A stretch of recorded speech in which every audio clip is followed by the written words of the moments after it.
অহংকার করা ভালো না। অহংকার করা আপনি বলেন আমি বলেন সাজে না। কারণ দুনিয়াতে আমাদেরকে পাঠাইছে শুধু পরীক্ষার জন্য।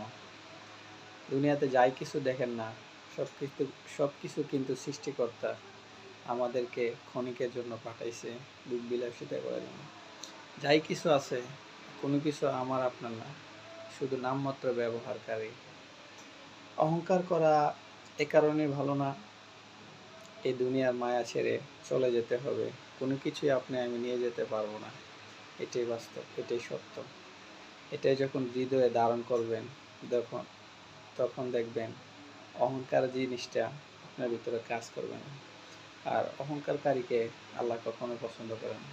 যখন আপনার ভিতরে অহংকার থাকবে না, সৃষ্টিকর্তা আপনার ভালোবাসবে, সব কিছুতে আপনার আল্লাহর রহমত বরকত থাকবে।